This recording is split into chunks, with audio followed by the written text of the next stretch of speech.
বাজার থেকে কাতলা মাছ এনেছিলাম। দেখো কাতলা মাছ ভাজা হয়ে গেছে। আর কাতলা মাছটা করব আলু কাঁচকলা দিয়ে ঝোল।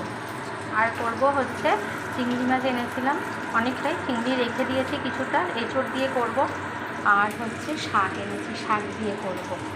আর হয়েছে গরম গরম ভাত। আজকের মেনু আমি মাছের ঝোলটা আর কি, মাছটা ভাজা হয়েছে, এরপরে মাছের ঝোলটা কিভাবে করব সেটা আমি দেখাই। দেখো কাঁচকলার মাছের ঝোলের মধ্যে দেব রাঁধুনি, ঠিক আছে, রাঁধুনি ফোড়ন দিচ্ছি।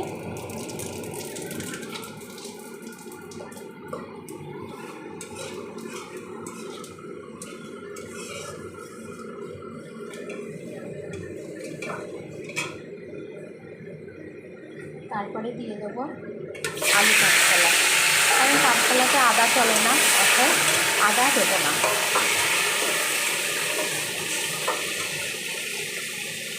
কথাতেই আছে আদাই কাঁচকলা, তার জন্য কাঁচকলার মধ্যে আদা চলে না। তারপরে দেবো একে একে তোমার কাঁচা লঙ্কা,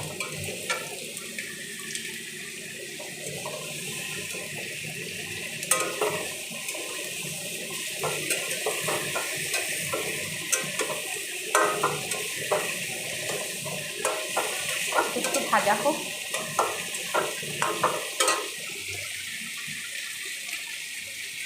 মাছগুলো বেশ লাল লাল করে ভেজে নিয়েছি। তারপরে এবার এরপরে দিতে হবে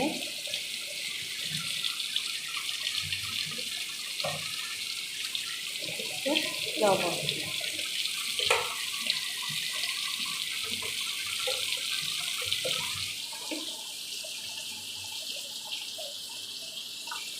তারপরে দেবো হলুদ,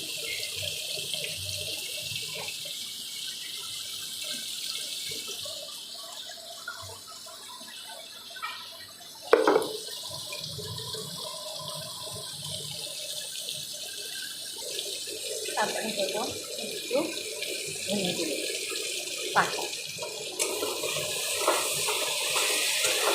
জিরে আর ধনে একসাথে গুঁড়ো করা মেশানো আছে, সেটা দিয়ে দেবো।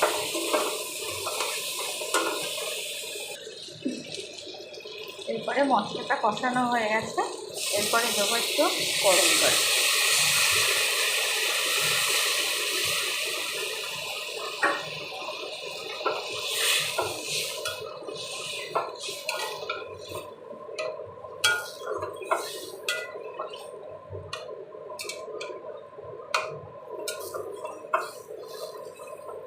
ঝোলটা ফুটে উঠে দেবো।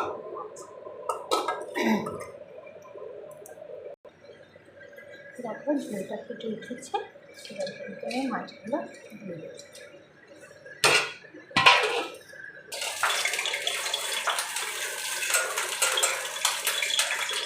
দেখো আমার কিন্তু মাছের ঝোল রেডি হয়ে গেছে। এবার করবো শাক। শাকটা তেল দিয়ে দিয়েছি কড়াইতে, দিয়ে একটু কালো জিরে ফোড়ন দিলাম। কালো জিরে ফোড়ন দিয়ে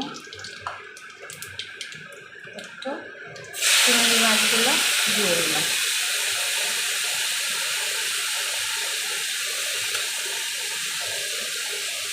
চিংড়ি মাছগুলো একটু ভাজা ভাজা হবে, তারপরে পেঁয়াজ দেবো।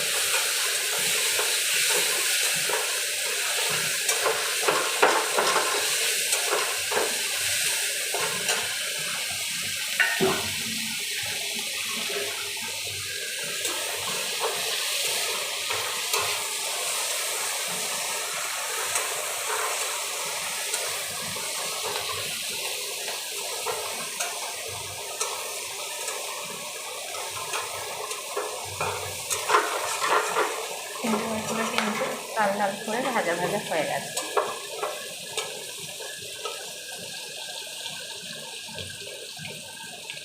এবার একটু দিয়ে দেবো আর লঙ্কা।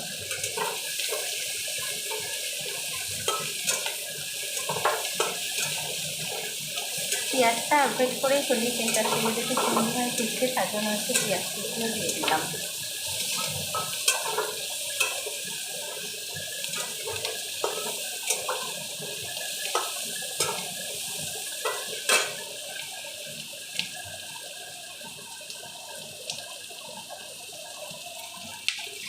পেঁয়াজটা একটু লাল লাল করে ভাজা হয়ে গেলে দিয়ে দেবো কুচানো শাকগুলো। শাকগুলো কুচিয়ে রেখেছি, শাকগুলো দিয়ে দেবো।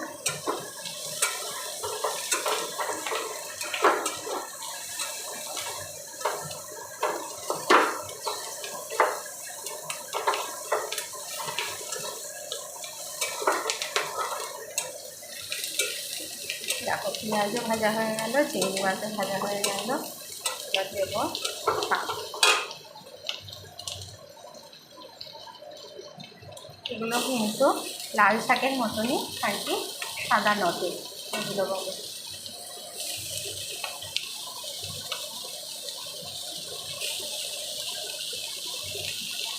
চিংড়ি মাছ দিয়ে খুব ভালো লাগে খেতে।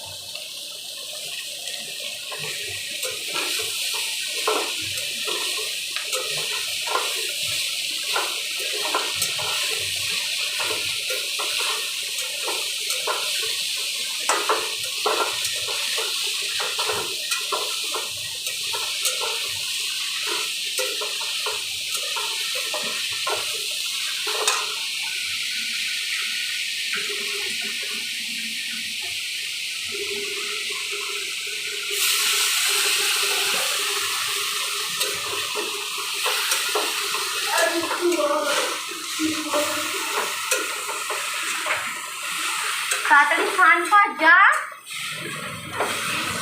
ও